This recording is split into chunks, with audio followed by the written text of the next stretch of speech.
Hey everyone, blessings to you all. Today we're going to be going into Daniel 7 verse 4, the lion. So hopefully you've already seen the previous videos, and if you have, it should already be pretty clear that this lion is representative of ancient Babylon, and we're just going to look more at the specifics of this today. So anyways, I invite you all to take your Bibles and have a prayer to the Lord asking for understanding, and we'll get right into it. Okay, so we'll just read the verse first of all. Daniel 7:4 says, "The first was like a lion, and had eagle's wings. I beheld till the wings thereof were plucked. And it was lifted up from the earth, and made stand upon the feet as a man, and a man's heart was given to it."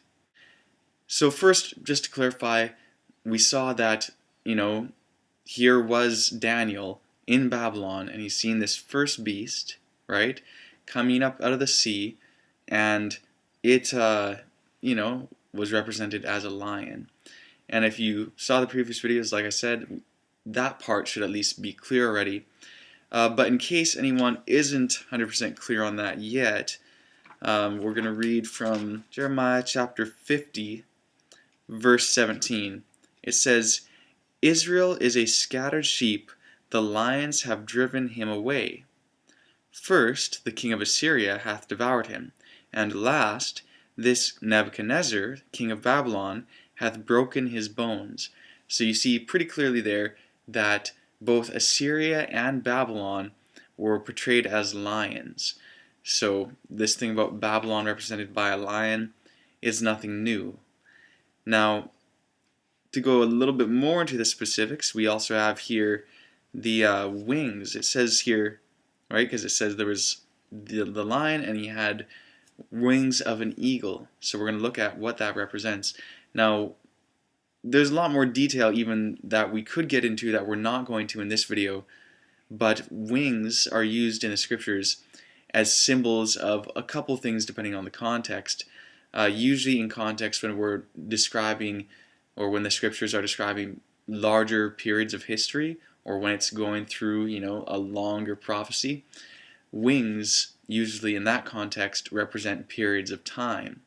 For example, Revelation chapter 12 verse 14 says, "And to the woman were given two great wings of an eagle," right, "that she might fly into the wilderness and there be fed for a time, times, and half a time." Now, in that context, it's easy to see that these wings were given her that she might fly into the wilderness, etc. Now, what was given her? Well, we know that the woman in Revelation 12 represents God's people in the whole history of the world. And she had, up to the time of Christ, where she birthed the man-child, right? For the majority of that time, she was represented, or she was basically Israel, right? And even after that as well, of course. What we see she needed was she needed to have her life prolonged, right? She needed more time in order that she may be preserved and nourished in the wilderness. So she was given these two great wings, which we won't get into that much in this video, but we'll have a video on Revelation 12 at some point, and you'll see more details there. Also, we have in Revelation chapter 4, verse 8, it talks about the different beasts there, or the living creatures, the four living creatures that were before the throne, and they had 6 wings. Now this one's a little bit more obscure to get into, but I'll reference it now anyways, and then in upcoming videos we'll go through it in more detail. That setting in Revelation 4 and 5 is just setting up the situation to go into the 7 seals. And that situation is actually the judgment scene in heaven in Revelation 4 and 5. And that's pretty easy to see since you have the one on the throne, and you have the books, and you have the one coming before him, and the 24 elders set up as a jury. The whole thing's set up as, a courtroom scene or a judgment scene. And the parallels with Daniel 7 here, as we saw in the last video, make that pretty clear, since here in Daniel 7, as it's describing the same thing as Revelation 4 and 5, says judgment was set and the books were open. So it's a judgment scene. Now, the seven seals are going through that judgment, and in the sixth seal is when the judgment actually begins. Now, that might quite not make sense the way I just said it there, but what it's showing is that the judgment, it was going over the records, right? And the records extend previous to the time the judgment started. And during the time described in the sixth seal, during that time is when the actual judgment begins. So like I said, take that with a grain of salt for now, but just know that's connecting the 6 wings on the living creatures with the 6th period of time there. So just drawing a couple connections here, and you can keep these things in your mind for later. So here we have wings of an eagle. So we have some sort of periods of time, and an eagle is the greatest of the birds. So this is talking about some type of large period of time, right? And we know with Babylon that Babylon ruled for quite a bit longer than many people recognize, because lots of people, when they think of Babylon, just think, oh, Nebuchadnezzar and what happened after that. But really, Babylon goes back far, far further than that. Even we could go to Genesis chapter 10. Let's see here. Yeah, Genesis chapter 10, verses 8 to 10. It says here, "And Cush begot Nimrod. He began to be a mighty one in the earth, and he was a mighty hunter before the Lord. Wherefore it is said, even as Nimrod the mighty hunter before the Lord. And the beginning of his kingdom was Babel, and Erech, and Akkad, and Calneh, in the land of Shinar." So we see the beginning of his kingdom was Babel and these other places. And so Babel is the root of Babylon. Babel is basically the beginning of Babylon. Also, Genesis 11, verses 2 to 9, we won't read it there, but it's pretty clear, it describes the story. You guys all know it, the Tower of Babel. That's the beginning of Babylon. And the languages were confused, and it's, all having to do with Babylon. So that's pretty simple to see. Then even at the beginning of Daniel, it tells you in Daniel chapter 1, verse 2, that it was the land of Shinar, right? Which is what we just read in Genesis chapter 10. So we see this Babylon, this same Babylon that Daniel was in his day, is the same Babylon that went back all the way to just after the flood. So, in modern dating terms, we would say that that is, about 2400 BC till about 400 or 500 BC. Those are the rough dates that we give for Babylon. So that's basically 2,000 years that Babylon was around as a power in the earth. And so essentially we see this going on with Babylon. Now what happened here is that these wings, the next thing in verse 4, it tells you that these wings were plucked. Now what does that mean? So we have this Babylon, right, and it has these wings, and it goes back all the way back to just before or just after the flood. And so it's these great periods of time, but these wings are plucked. Another kind of more common example that people are familiar with that will help us to understand this is just a little bit later in the chapter. Daniel 7 verse 8 talks about 3 of these 10 horns that were on the 4th beast were plucked up. So these 3 horns being plucked up was representing the fall of those 3 horns or kingdoms. So the 2 wings being plucked up is showing that Babylon's place as the number 2 kingdom, as we talked about in the previous video, was removed. Babylon was removed from its place. So I'll just mention this first kingdom again, and it's very easy since we went back and saw Babylon going all the way back to just after the flood. The first kingdom was really the pre-flood kingdom, right? The pre-flood world. That was the first earthly kingdom, right? And then you have this next world empire is Babylon. So first world empire, pre-flood, second Babylon, which is represented by the 2 wings. And for those who didn't see the previous video, there's a numbering system here in Daniel 7 where you have 2 wings, and then on the bear there's 3 ribs in the mouth, and on the leopard there's 4 wings on the leopard. So you see, there's a context here. So Babylon, his wings being plucked up, was representing the removal of Babylon from his place as the number 2 kingdom, right? So Babylon was coming to his end. Now this downfall of Babylon is actually recorded also in Daniel in chapter 5, verse 25 and 26. And it was the writing on the wall in the days of Belshazzar. It says, "And this is the writing that was written, Mene, mene, tekel upharsin. That is, the interpretation of the thing, mene, God hath numbered thy kingdom, and finished it." So we see here that Babylon was numbered and finished, right? Their kingdom was coming to an end. So that's pretty clear and easy to understand. Now, we saw after the wings were plucked up is when it became as a man, which is kind of strange because the plucking up is representing, Babylon's crumble, right? Or Babylon coming to its end as the number 2 kingdom. But we see after this plucking up is when it said that it became as a man. It stood up on its feet, became a man, and it says it received a man's heart. So that's kind of interesting symbolism. Now, one thing I'll mention is that even as Babylon came to its end as the number 2 world empire, Babylon itself didn't just totally cease to exist. So that's how we can have, even after being plucked, Babylon stands up, right? The beast stands up, becomes as a man, and receives a man's heart, right? So let's just quickly look at the symbol of that. First, we'll look at, what a heart represents. The heart of a kingdom, right? Well, naturally, the heart of a kingdom is its king, right? I mean, just think about it in terms of a body. A heart is what pumps the blood and makes everything work. A king is what, especially anciently, a king would make the things in his kingdom work. So then what would specifically a man's heart represent?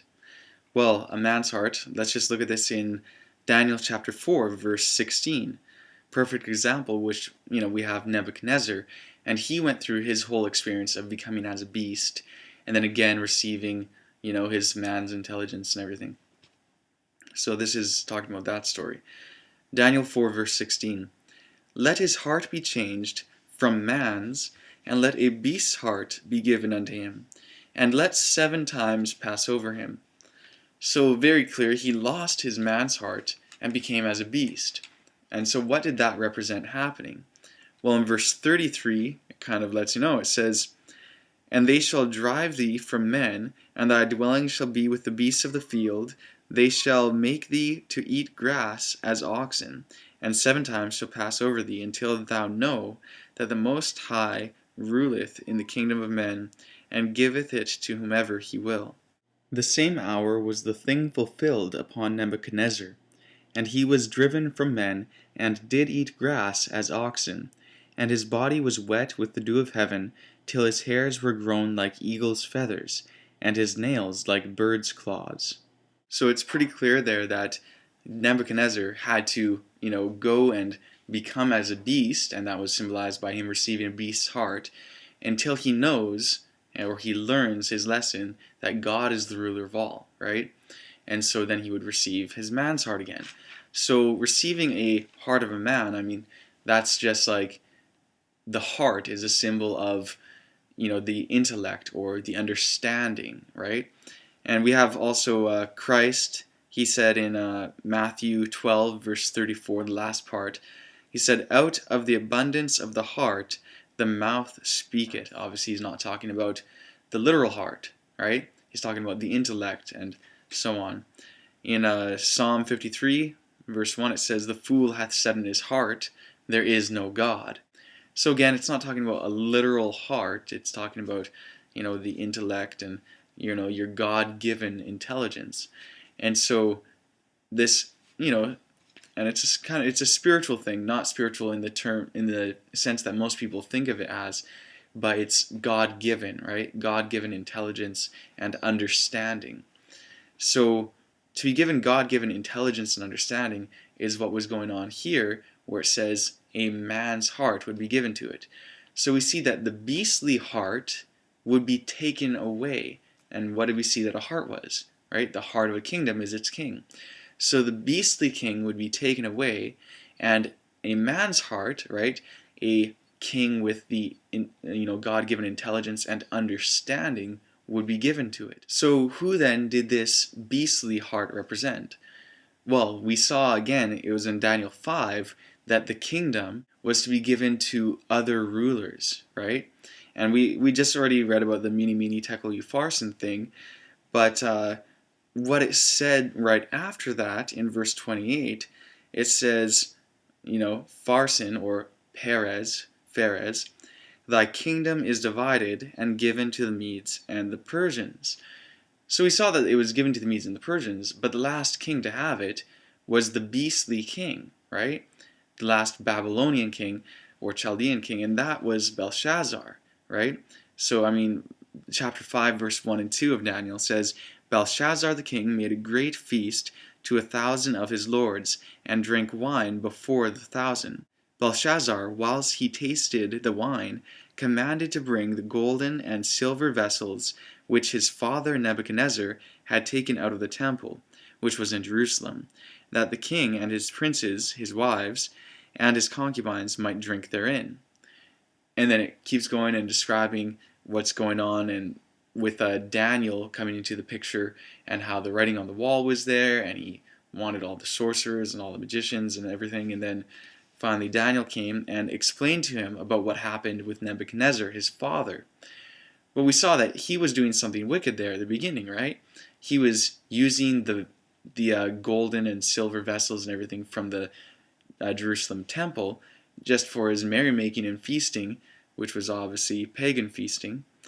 And in verses 22 and 23, this is Daniel speaking to him, and says, And thou, his son, Nebuchadnezzar's son, O Belshazzar, hast not humbled thine heart, though thou knewest all this, but hast lifted up thyself against the Lord of heaven.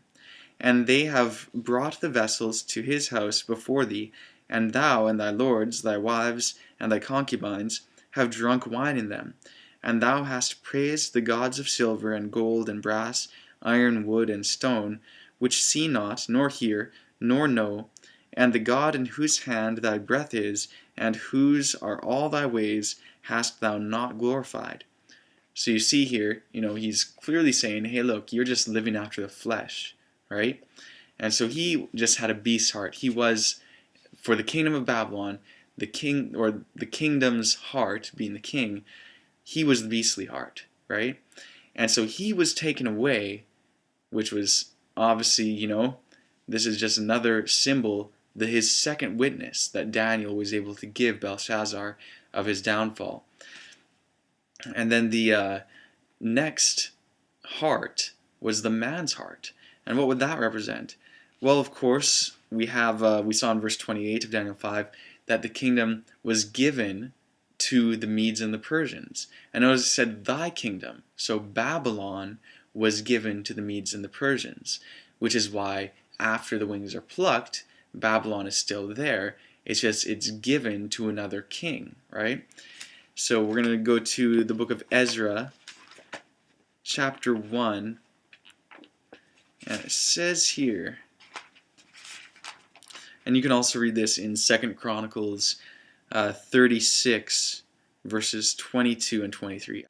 Now in the first year of Cyrus, king of Persia, that the word of the Lord by the mouth of Jeremiah might be fulfilled, the Lord stirred up the spirit of Cyrus, king of Persia, that he made a proclamation throughout all his kingdom, and put it also in writing, saying, Thus saith Cyrus, king of Persia, The Lord God of heaven hath given me all the kingdoms of the earth, and he hath charged me to build him a house at Jerusalem, which is in Judah.